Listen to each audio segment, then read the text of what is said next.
evolved so rapidly. Life has breached the boundaries of Web 2.0, the Internet of Things. Now we talk wearables like they're everyday. Well, they really are things we use for everyday activities. And even beyond that, artificial intelligence, machine learning, you name it. All of these developments are hinged on data. Data to the simple mind like mine, all the zeros and the ones combined in codes of complex algorithms that already is shaping the way we live today and how we will face tomorrow. The questions abound, though. Is Africa ready? What is data? What are the opportunities for you, an entrepreneur out there, or organizations on the enterprise level and on the personal level? My guest today is the founder executive director of Africa Digital Rights Hub, an NGO that is hard at work pushing the boundaries and the best practices of privacy and data protection. Tiki Akwete Falconer, you're welcome to the Executive Lounge. Thank you, Shira, for having me. Good. So, as is a new tradition on this show, every Tuesday we get together to tickle our minds and learn new things. And today we're going to talk about data, the business of data. Quite often, when we hear data, a lot of buzzwords around nowadays, big data, this analytics and that and all of that.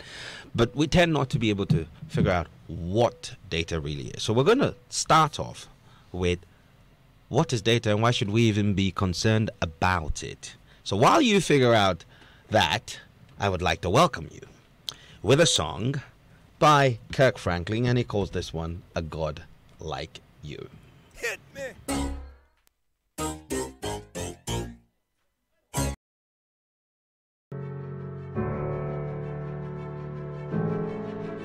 Super Hits Radio, Joy 99.7.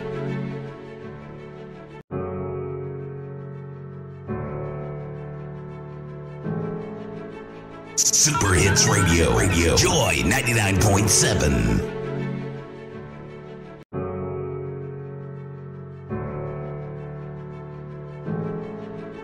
Super Hits Radio, Joy 99.7.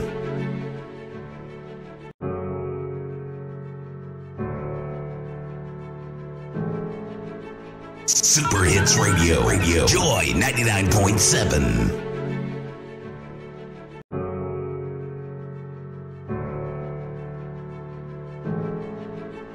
Super Hits Radio, Joy 99.7.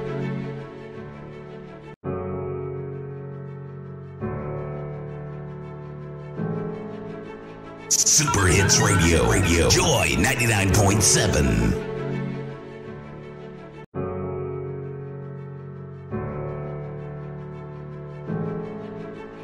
Super Hits Radio, Joy 99.7.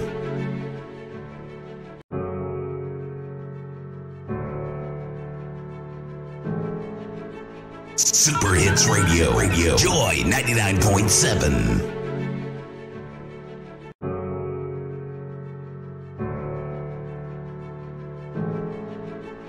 Super Hits Radio, Joy 99.7.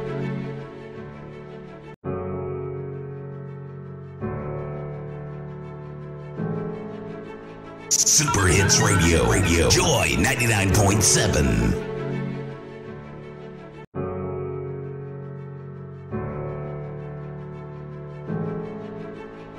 Super Hits Radio, Joy 99.7.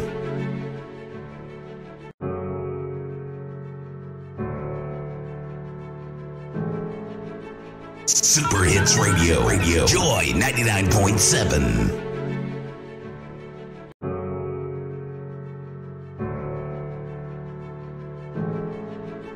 Super Hits Radio, Joy 99.7.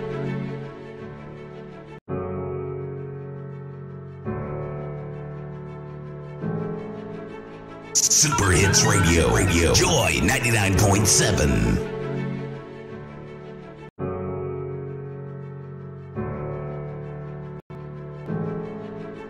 Super Hits Radio. Joy 99.7. Super Hits Radio. Joy 99.7.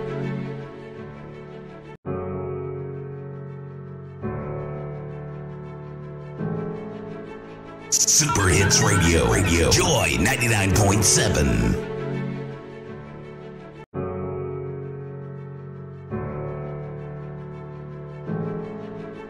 Super Hits Radio. Joy 99.7.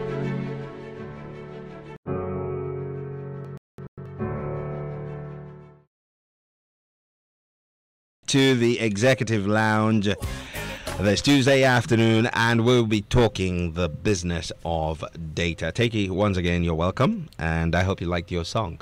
Thank you, I did. All right. So, why should we even be bothered by data? What is data?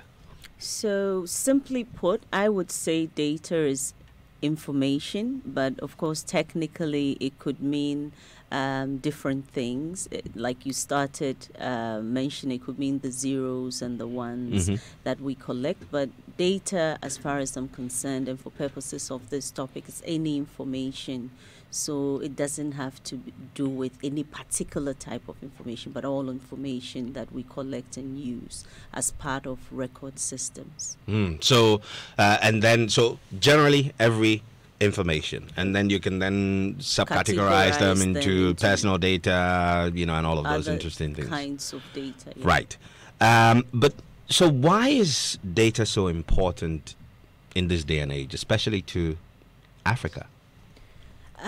We don't do anything without information. So if you look at data as information, information is relevant for decision making, for instance. So let me give an example of our country. If we need to plan for the future generation, if you're talking about the kind of schools that you want to build, the number of schools, you need information on the current status of the population, the demographics, what ages they belong to, in order to take decisions. So information is needed at any point in time in a human being's life for all kinds of decision making, and I think that's why information is very important.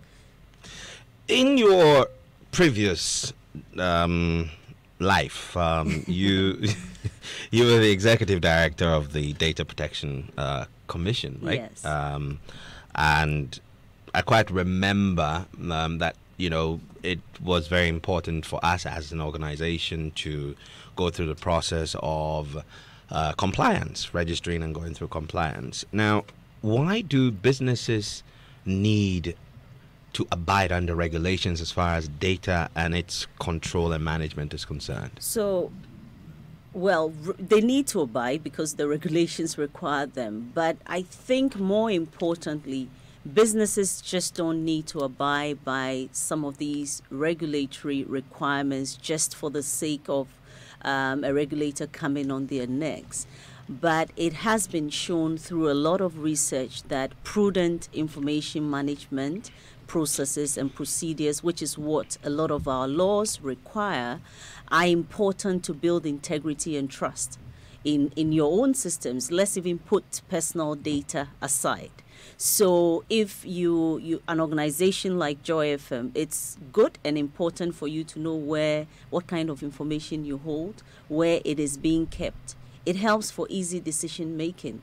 You want a particular file, you want to be able to go exactly where it is and then get it on time. Otherwise, it creates a lot of chaos. It creates challenges in terms of even decision making because there's no continuity, there's no knowledge transfer. Imagine that you have various staff working on different things. There's no requirement on how you should file the information, where you should keep it. So everyone does whatever they want. It becomes very important for the organization to have visibility on what it is doing and how it is handling its information. So aside from the regulatory practices, the calls for data protection regulations are also important to help us streamline, some integrity practices which could improve our own, whether it's business, whether it's a home, it could improve our own decision-making abilities as well. Right. If you just tuned in, it's 24 minutes past 1 p.m. and you're listening to the Executive Lounge. My guest is the founder and executive director of Africa Digital Rights Hub, and in the person of Teki Akwete Falconer. And we're exploring the business of data. Why is it important for businesses to manage the data they collect in a certain way and according to regulations? Now, earlier this year, on the 25th of May, the General Data Protection Regulation was enacted or passed by the European Union. And suddenly, we're sitting here in Africa, and they're saying that, the thing that they've done over there somehow should change the way we do things. Can you help me appreciate what the GDPR is and how that impacts on Africa and Ghana as a whole? Okay, so the GDPR, as you rightly mentioned, is the General Data Protection Regulations, which was passed about 2 years ago in Europe. It only became effective in May. It was passed about 2 years ago in Europe to replace what they call the Data Protection Directive, the EU Data Protection Directive.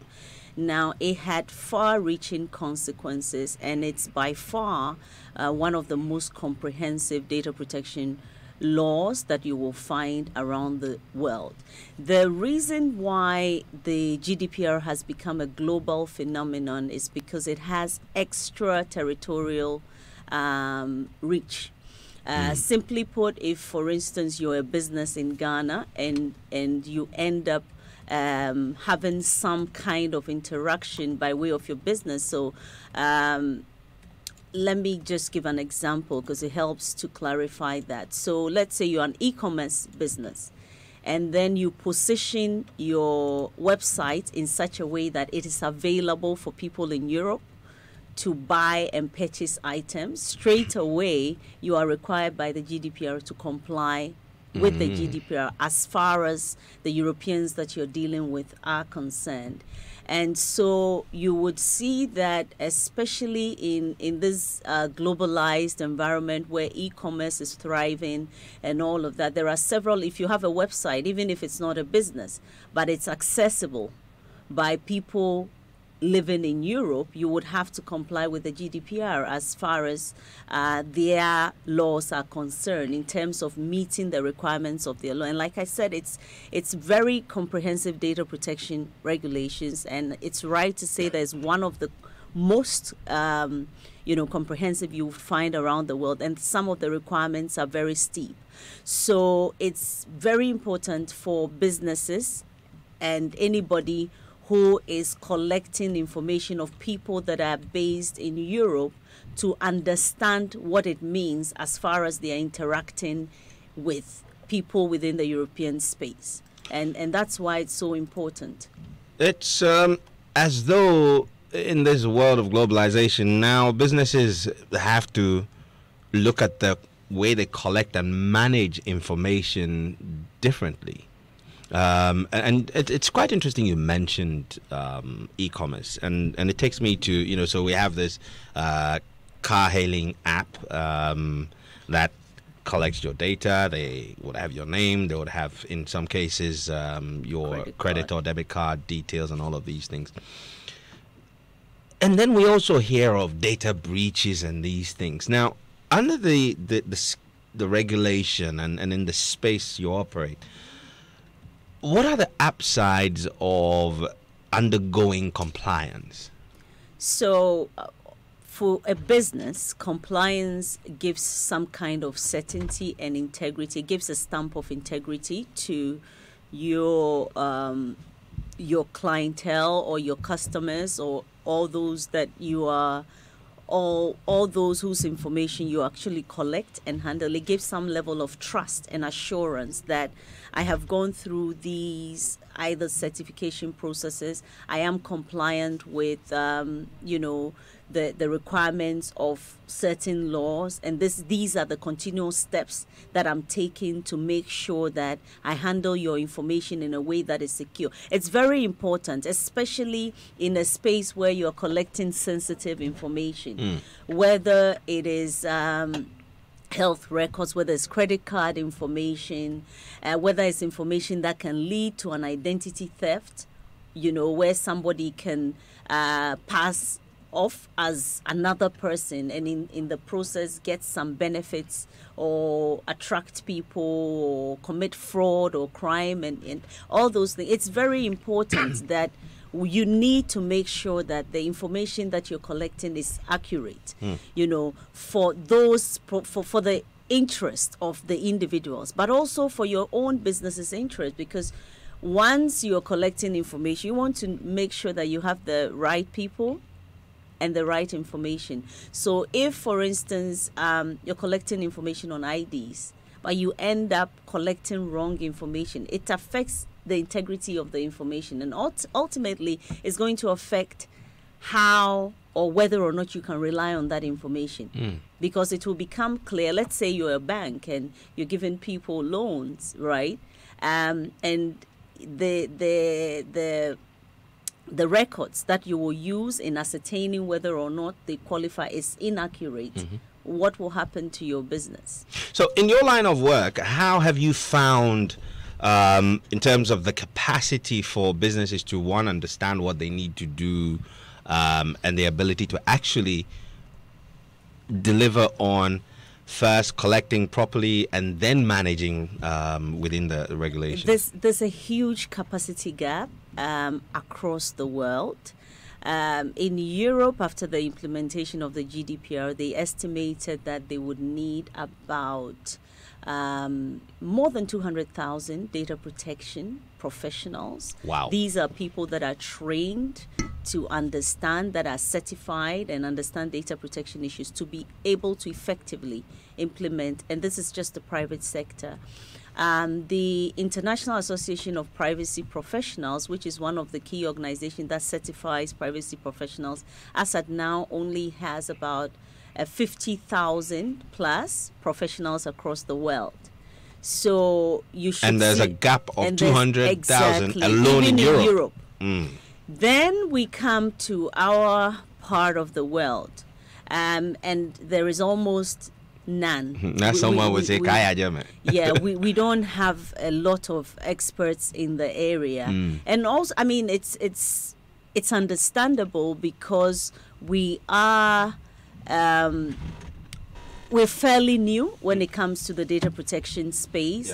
Yeah. Most of the laws that you'll find in the continent are less than 20 years old. A lot of them are under 10 years. Most of our laws are under 10 years. And so you would find that our institutions are now finding their way around building the systems and the structures to improve that. Ideally, the regulatory institutions should be able to drive the agenda for capacity building. But of course, based on my own experience in the past and what I've seen with other African regulators, is that a lot of the time they are under-resourced, probably because we have many other challenges that seem to compete with the issues of data protection, and a lot of the time we give more attention to the other issues than data protection. So there's a huge capacity gap that needs to be filled. So does an average brain like mine qualify to step into that space where you could have a specialization to be a privacy practitioner? I think the interesting thing that I see about this space is that everyone can actually grow their own space, because and grow their own expertise in that space with minimum training and certification. I think the key thing is to understand the laws that you're working with within your particular jurisdiction, then understanding how to implement the laws.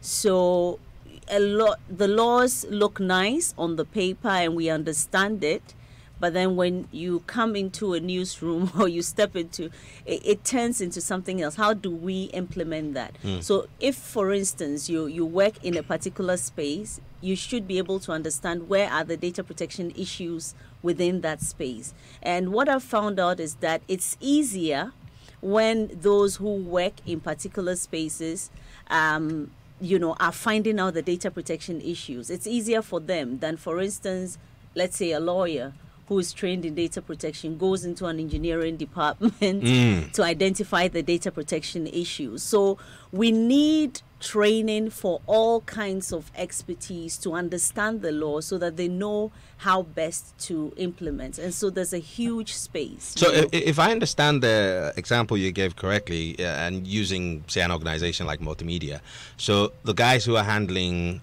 my colleagues who are doing accounts they would spot their stuff easier and quicker than, say, someone who's doing sales or even the guys in engineering. Exactly. And they all have their peculiar data protection issues that they have to deal with. Because the guys in marketing are also marketing. They're collecting information. They're going around. How are they processing this information and all of that? Those in the newsroom are going out there and they're collecting information. So if each of these individuals are trained to understand the data protection requirements, they are better able to apply it to their environment. Which is why, as a consultant, I don't even recommend that you should, as an organization, you should just have one data protection or compliance person within that office, because there are various, especially when you have different departments. HR has its own issues. IT has its own issues. Marketing may have their own issues. You may have a charity and an event organizing team. They may have their own issues. And so it may be important when it comes to even managing data protection issues within any organization and business, you have to look at your structure critically. And more especially, you normally have a team that handle the issues. So that everyone is able to bring to bear their own perspectives. So they're able to implement and bring to bear, whilst you have one person, usually a lawyer from a legal department, that is able to oversee, and bring all the issues together. Wow. 36 minutes past 1, and we are in the world of data, learning about the business of data with founder and executive director, a data protection consultant, the Teki Akwete Falconer. I like it when you said, there's a dearth of expertise. There's a massive gap to be filled. It opens up opportunity. I'm sure someone out there listening today thinks, I will get a chance, to jump into this space. It also confirms this World Economic Forum, statement that 20 years from now, there are jobs that we have today that wouldn't be here. And it seems that a lot of what's happening is driven by the fourth revolution. So you look around you, the Facebooks, Amazon, Google. But Africa has been touted to be in a great position to leapfrog in terms of the opportunities available to us to also create our own in this knowledge economy. How do you see this happening, considering that just a handful of our 54 countries have, first of all, data protection laws that are fully adopted and being executed properly? How do you see us being able to leapfrog with that as a backdrop? It's possible, and it's possible if we want to. I'm saying this because, but of course, we need to have a leadership in that. And I think the AU Commission has taken some critical step in putting together a convention, the Convention on Cybercrime and Data Protection, to facilitate harmonization and then collaboration among African countries. And we are increasingly seeing the importance of it. Governments are beginning to see the importance of having good data protection laws. And so we will get there, but based on my own experience and how long sometimes it takes for some of these laws to be passed, it's not going to happen overnight. But there is still a space that we can operate in policy-wise. I just came from Brussels a couple of weeks ago, where I was part of the International Conference on Data Protection Regulators, and the theme was on debating ethics. And for once, I had not thought about it that way, but it really brought to fore the importance of considering the ethical issues around collection and use of personal data.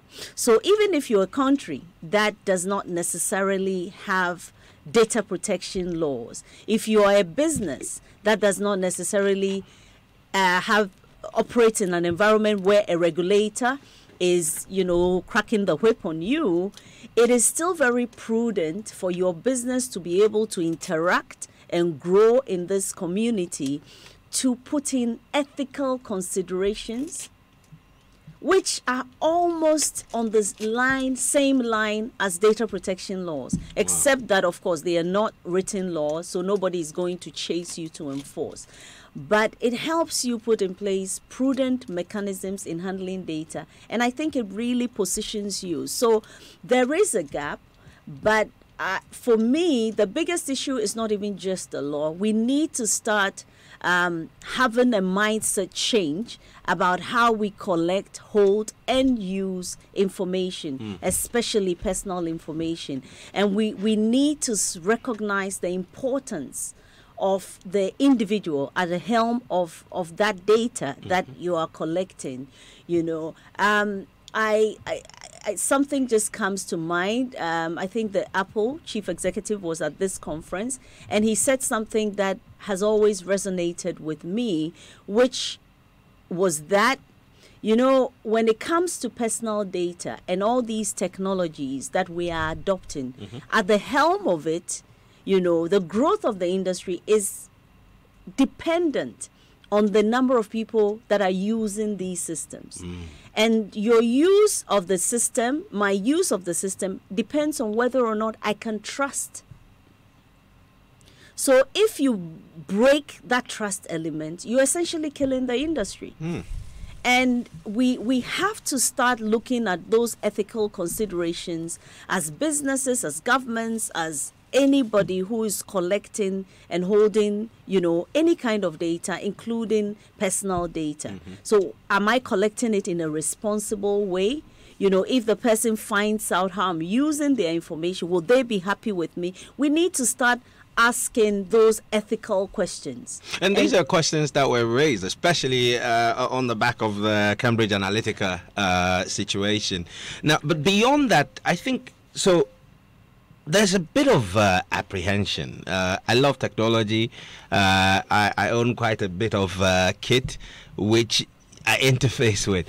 But the fear is that when you realize, big data is here, right? So there are all kinds of ways where machines are learning about how we live, collecting information in bits and then processing them and all of those things. Should we be afraid? Should we be worried about artificial intelligence and big data? We should be worried if we're not doing the right things as far as the collection and handling of data is concerned. Like anything, garbage in, garbage out. So what do we want these systems and tools to achieve?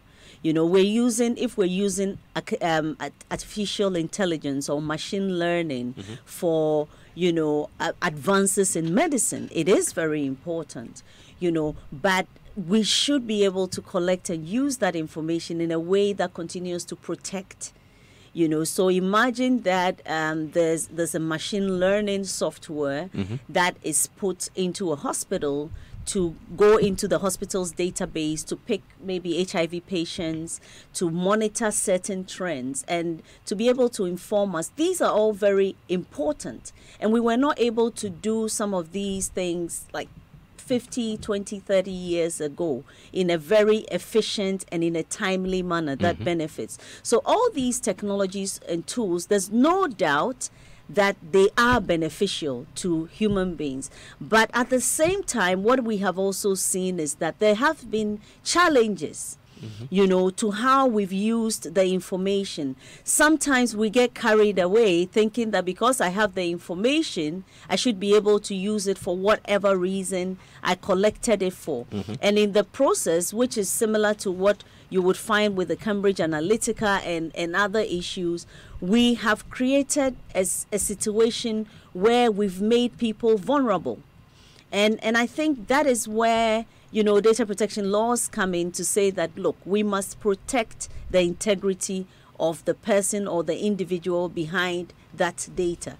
In the same way, you would not want to put your business, critical business information out there. You still have to protect the individuals, Very important, intervention, because quite a lot of the time, like you said, it's the number of people on a particular platform or using the service that makes it, worth using. But it's always going to be based on the trust that people have for it. So these regulations are to ensure that when we're giving out information, we're safe in the knowledge that it's being collected and managed properly. Now, a lot of the leapfrogging is going to, technology is going to sit at the base of a lot of our economic development, which means we're going to find more and more new businesses that are using tech. In fact, we're already seeing some of them. Even in agriculture, we're having people who are constantly collecting information and then providing services with that data to farmers and things like that. Do you foresee an explosion in these types of services, and what role has data protection got to play in all of that?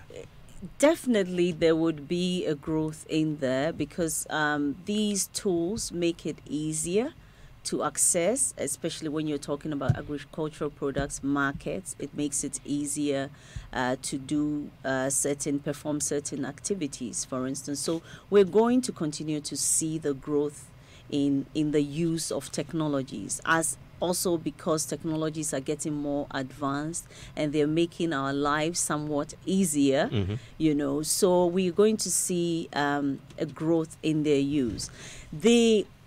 As long as you are handling or you're collecting personal data, data protection will have a role to play there, because data protection will deal with the issues of how you're collecting the information, what you're using it for, whether you're giving the individuals a fair chance under the law to access, to complain, to protect their interest, whether they've been given exclusive rights to their information to be able to collect and do with it as they please. So as far as you're collecting personal data, the role of data protection will continue to grow. And of course, if more people continue to use these systems, if we continue to use technologies to provide services to people, we continue to use it to process information on people, then the issues will grow. It's 47 minutes past 1 p.m. and this is the Executive Lounge, and my guest is the founder and executive director of Africa Digital Rights Hub. Why Africa Digital Rights Hub? What inspired, starting an NGO like that? So I have always been interested in human rights issues, and being an IT and a telecom lawyer, I am fascinated at looking at the IT legal issues from the human rights perspective. So the main objective of the Africa Digital Rights issues is to look at anything that is associated with technology that affects people. Okay, so when it comes to even development of technologies, it affects people. The people that are developing, you're looking at IP rights related there. When it comes to technology use, you have issues of freedom of information, internet freedom. You have issues of privacy and data protection that affects it. There are also issues on online child protection and all of that. So I set this thing up essentially, and I realized that we're not doing a lot on the continent in terms of bringing out these issues and properly addressing them. We've been picking bits and pieces. So I thought there is the need to get into that space and make sure that, we start paying better attention to the issues that affect our use of technologies. And as a result, ADRH is organizing a conference all the way in Mauritius. Yes. Tell me about it. So that's one of the projects. Currently, ADRH is running 2 projects. We have an economic impact research that will take off next year, which is looking at the impact of the GDPR on African businesses. It's an academic research, and the objective is to make sure that we're able to come up with where the challenges are and solutions and the economic cost of the GDPR on African businesses, with the objective of promoting good policies and laws around it across the continent. And then we're putting together the Data Protection Africa Summit. The Data Protection Africa Summit is targeting 2 main issues. It's looking at growing the policy development issues across the continent, so on a more continent level, on data protection and privacy issues, because one of the critical things that I have noticed, especially on the continent, is that we're all doing our own thing. And even though there has been attempts by the AU at harmonization with the convention that I mentioned, as at now, we have only 15 countries. Of the 54? Yes, that have signed 55. Yes, okay. That have signed onto the laws. Out of the 15, we have only 2 that have actually ratified and deposited. So we are very far away from any kind of harmonization. And for a continent like ours, for instance, if you need to negotiate with Europe on, let's say, data transfers across your country, it's going to be very difficult. As I speak to you, Morocco is one of the countries that have applied for what they call adequacy under the European laws. It's been 7 years, it's not been granted. Wow. My own experience of the issues of adequacy, especially for a country to say that my laws are adequate and so allow for, easier transfer of data across my continent to your country and back. It's very important for our businesses and for the kind of businesses that we're doing. It's very important for our technology industries as well. But what I found out is that it's easier for Europe to negotiate with the countries that they see as important to them. And I think that if we come together as a continent, we may be able to wield much more power than a small Ghana trying to get adequacy, a small, Nigeria trying to get adequacy. I mean, Nigeria is big, but, But they haven't even passed their law yet, have No, they? they haven't. Wow. They are still working on it. They're still working on So it. it looks like the idea of GDPR and data protection across the globe is like it's a circle of trust, and you need to exactly satisfy certain. You need to satisfy. And so for me, this summit is to bring together. So we've identified key issues in Africa that we think need addressing: harmonization, Okay. data protection, harmonization of data protection laws, because we've noticed there are different things happening. And that even makes it difficult for us as Africans to even interact. So if Ghana right now wants to have an arrangement with Cote d'Ivoire, you know that under the Cote d'Ivoire data protection laws, you need approval before you transfer data. Wow. And we don't have that in Ghana. So even if you're talking about digitization across Africa, there may be stumbling blocks to us even doing businesses. So the harmonization will create a far more seamless environment for us to work. Operate, especially when you're looking at transfer and use of data across board. The other issue, of course, why we're looking at the summit is the capacity. There's a capacity gap. And it's a very expensive gap. You know, not just for our industry, but it's also very expensive for people to train and to grow the industry. So we decided to use this summit also as an opportunity to bring in experts on the continent and around the world to come in and discuss various issues. So this year, for instance, we're having discussions on mobile money, how to handle data protection and mobile money, which is also a big issue for the continent, but we're not looking at it. We're bringing experts to look at the GDPR and how you can address the concerns of the GDPR as an African business. We are looking at AI, artificial intelligence. How do you deal with it? We're looking at issues like blockchain and technologies, because the fintech industry is really growing in Africa. You know, just to jump in, your mention of blockchain, I think the UNDP and Kivu have just signed a deal to do national identification project in Sierra Leone for 7 million people using blockchain technology. Wow. And you know, suddenly I'm thinking, oh my goodness, this is like a minefield if it's not done properly. Exactly. And already just last week, the French Commission, CNIL, on data protection released their a write-up on blockchain and their concerns about it. You know, there's that concern that blockchain is secure and all of that, but it raises the data protection, it raises the similar data protection issues, which must be looked at critically.